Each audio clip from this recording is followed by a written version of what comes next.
Hello and welcome to Cric Chat Venkatesh. So finally Indian టీంని announce చేశారు. ఈ నెల 15 నుంచి రాజ్కోట్లో జరగబోయే థర్డ్ టెస్ట్కి, ఆ తర్వాత రిమైనింగ్ 2 టెస్ట్ మ్యాచెస్ కూడా, 4th and 5th టెస్ట్ కూడా. సో ఈ 3 టెస్ట్లకి ఎవరు ఉంటారు ఎవరు లేని విషయంలో ఫైనల్గా క్లారిటీ వచ్చింది. ఫైనల్ ఎందుకంటానంటే 2-3 రోజుల నుంచి ఇదిగో అదిగో అంటారు సెలెక్టర్స్, చాలా చాలా తర్జన భర్జనలు చేసి నిన్న లేట్ నైట్ మీటింగ్ అయినట్టుగా ఉంది. నిన్న నైటే అనౌన్స్ చేస్తారు అనుకున్నాం, కానీ ఎప్పుడు లేదు ఈరోజు మార్నింగ్ అనౌన్స్ చేశారు. దాని ముందే కొంచెం లీక్స్ వచ్చాయి, కొన్ని ఇండియన్ ఎక్స్ప్రెస్లో వాటిలో పలాని వాళ్ళు ఉన్నారు పలాని వాళ్ళు లేరు అన్న వార్తలు వచ్చాయి. ఫైనలీ ఈరోజు మధ్యాహ్నానికి మనకి టీం విషయంలో ఒక అఫీషియల్ అనౌన్స్మెంట్ వచ్చింది. So as expected Virat Kohli మొత్తం సిరీస్కే దూరంగా ఉంటున్నట్టుగా బీసీసీఐ అనౌన్స్ చేసింది. Now it is official.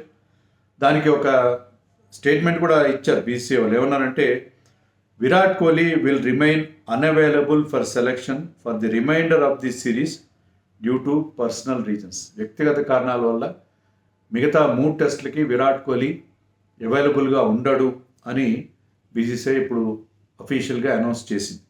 The board fully respects and supports mister Kohli's decision. పూర్తిగా అతని నిర్ణయాన్ని గౌరవిస్తున్నట్టుగా, దాన్ని సపోర్ట్ చేస్తున్నట్టుగా కూడా బీసీసీఐ ప్రకటించింది. సో చాలా స్ట్రాంగ్ సీరియస్ రీజన్ ఉండాలి. యాక్చువల్గా మనం ఇంతకుముందు కూడా చెప్పుకున్నాం, ఏబీ డివిలియర్స్ ఒక స్టేట్మెంట్ ఇచ్చాడు, they are expecting their second child, అందుకే కోహ్లీ దూరంగా ఉన్నాడు. అయితే అది కరెక్ట్ కాదు, నేను అన్న వార్త కరెక్ట్ కాదు అని చెప్పి అతను దాన్ని ఆ స్టేట్మెంట్ని వెనక్కి తీసుకున్నాడు. మరి ఏంటో మనకు తెలియదు, రీజన్ ఏంటో తెలియదు.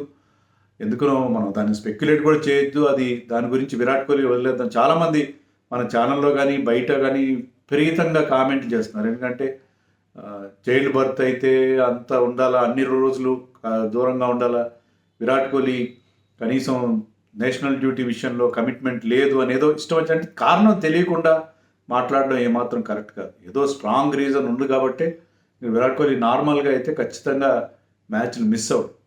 అతని పర్సనల్ ల్యాండ్ మార్క్స్ కూడా ఉన్నాయి, మనకు తెలుసు కదా. 100 సెంచరీల ఆ ల్యాండ్ మార్క్ కూడా ఉంది. మీరు పోనీ అతను సెల్ఫిష్గా ఆడుతున్నాడు అనుకున్నా సరే 5 టెస్ట్ మ్యాచ్లు ఎవరు మిస్ అవుతారు అన్లెస్ ఒక ప్రెస్సింగ్ రీజన్ ఉంటే తప్ప. 5 టెస్ట్ మ్యాచ్లో ఒక 2-3 సెంచరీలు తన ఖాతాలో వేసుకుందామని ఉంటుంది కదా ఎవరికైనా. సో అలాంటప్పుడు ఎందుకు మిస్ అవుతారు విరాట్ కోహ్లీ? ఏదో స్ట్రాంగ్ రీజన్ ఉంది. సో దాన్ని మనం స్పెక్యులేట్ చేయొద్దు, దాని గురించి కామెంట్ చేయొద్దు. బీసీసీఐ చెప్పినట్టుగా మనం కూడా అతని డెసిషన్ని సపోర్ట్ చేద్దాం, దాన్ని రెస్పెక్ట్ చేద్దాం. తొందరగా ఎలాంటి ఇబ్బంది ఉన్నా ఆ ఇబ్బంది నుంచి విరాట్ కోహ్లీ బయటపడాలి, హ్యాపీగా మళ్ళీ మనం విరాట్ కోహ్లీని చూడాలని చెప్పి మనందరం కోరుకుంటాం. So that is about Virat Kohli. మన as expected KL Rahul and Jadeja back in the team. అయితే వాళ్ళ సెలక్షన్ పైన ఒక చిన్న యాస్ట్రిస్ మార్క్ ఉంది. అంటే సబ్జెక్ట్ టు ఫిట్నెస్ని బీసీసీఐ మెడికల్ టీమ్ వాళ్ళని ఎగ్జామిన్ చేసి వాళ్ళు ఫిట్ అని అన్న తర్వాతే వాళ్ళు టీంలోకి వస్తారు. ఇంకా టైం ఉంది కాబట్టి, టెస్ట్ మ్యాచ్కి ఇంకా 5-6 రోజులు టైం ఉంది కాబట్టి, సబ్జెక్ట్ టు దర్ ఫిట్నెస్ వాళ్ళిద్దరిని సెలెక్ట్ చేసినట్టు, వాళ్ళిద్దరు మళ్ళీ టీంలోకి వెనక్కి వచ్చినట్టుగా చెప్తున్నారు. సో వాళ్ళ ఫిట్నెస్ విషయంలోనే కొంత డిలే అయిందని మనం ఇన్ని రోజులు అనుకున్నాం. మొత్తం మీద వాళ్ళిద్దరు ఇప్పటికీ కూడా అవైలబులే, బట్ ఇంకా చిన్నపాటి డౌట్ ఉంది, అది బహుశా క్లియర్ అవ్వచ్చు. సో ఎప్పుడైతే జడేజా టీంలోకి వచ్చాడో సౌరవ్ కుమార్ని రిలీజ్ చేశారు, అలాగే ఆవేష్ ఖాన్ని కూడా రిలీజ్ చేశారు. ఆవేష్ ఖాన్ తన రంజీ టీంకి ఆడుకోవచ్చు అని చెప్పి అతన్ని వెనక్కి పంపించినట్టుగా ఉన్నారు. And Akash Deep, Bengal pacer, RCB and Bengal pacer Akash Deep has been doing really well. ఈ మధ్య ఇంగ్లాండ్తో జరిగిన 3 అన్అఫీషియల్ టెస్టుల్లో ఇంగ్లాండ్ లయన్స్, అంటే మన ఇండియా వర్సెస్ ఇంగ్లాండ్ లయన్స్ జరిగిన అన్అఫీషియల్ టెస్టులో అతను 11 వికెట్లు సాధించాడు. చాలా ఇంప్రెసివ్ పర్ఫార్మెన్స్ అతని నుంచి. అలాగే he was recently in the white ball team also. South ఆఫ్రికాలో జరిగిన సిరీస్లో కూడా వైట్ బాల్ స్క్వాడ్లో కూడా he was part of the Indian team. So Akash దీప్కి టెస్ట్ టీంలో భాగం అయ్యే అవకాశం వచ్చింది. Surprisingly Mukesh Kumar has been retained. Mukesh Kumar didn't have a very good match in Vizag, but ఆ పూర్ అవుటింగ్ ఉన్నప్పటికీ ముఖేష్ కుమార్ని టీంలో కంటిన్యూ చేస్తున్నారు. సిరాజ్ కూడా రెస్ట్ ఇచ్చారు లాస్ట్ మ్యాచ్లో. Siraj is also back. And surprisingly, not so surprisingly, Shreyas Iyer has been left out for the entire series.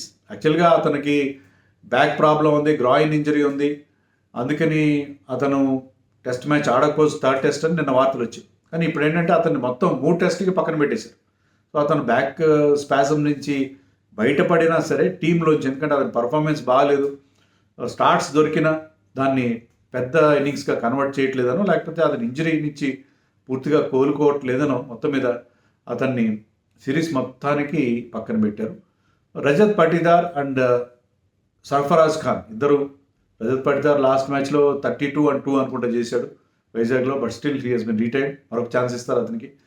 Sarfaraz కూడా ఆ టీంలో ఉన్నాడు. ఒకవేళ కేఎల్ రాహుల్ కనుక ఫిట్ కాదని, టెస్ట్ మ్యాచ్ ఫిట్ కాకపోతే సర్ఫరాజ్ కూడా డెబ్యూ చేసే అవకాశం మనకి రాజ్కోట్లో కనిపిస్తుంది. టీం ఒకసారి మీకు చదివి వినిపిస్తాను, టీం చూడండి. టీంలో Rohit Sharma captain, Bumrah vice captain, Yashasvi Jaiswal, Shubman Gill, KL Rahul, Rajat Patidar, Sarfaraz Khan, Dhruv Jurel, KS Bharat, R Ashwin, Ravindra Jadeja, Axar Patel, Washington Sundar, Kuldeep Yadav, Mohammed Siraj, Mukesh Kumar and Akash Deep. So మనకు వస్తున్న వార్తలు ఏంటంటే, ముందు కొంత డౌట్ అనుకున్నాం కదా, బుమ్రా ఆడొచ్చు ఆడకపోవచ్చు. బుమ్రా ఆడతాడు థర్డ్ టెస్ట్, అవసరమైతే అతనికి 4th or 5th టెస్ట్లో రెస్ట్ ఇస్తారు.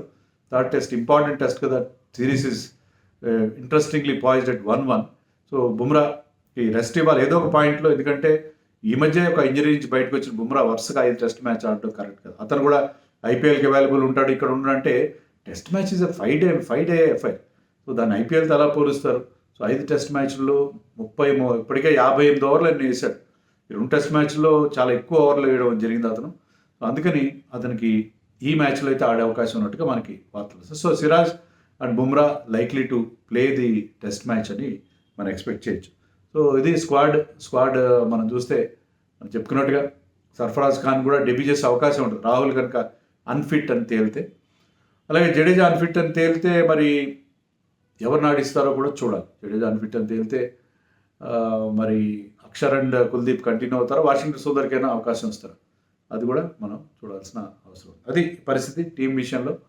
సో అన్ఫార్చునేట్లీ విరాట్ కోహ్లీ ఈ సిరీస్లో ఒక్క మ్యాచ్ కూడా ఆడే అవకాశం లేదు. అతను ఇండియాకి ఆడడం మొదలుపెట్టిన దగ్గర నుంచి కూడా ఈ 13 ఏళ్ళు ఎంతో అయింది, ఎప్పుడు కూడా హోమ్ సిరీస్ మిస్ కాలేదంట. మొదటిసారి హోమ్ సిరీస్ మిస్ అవుతున్నాడు. Let us wish him well.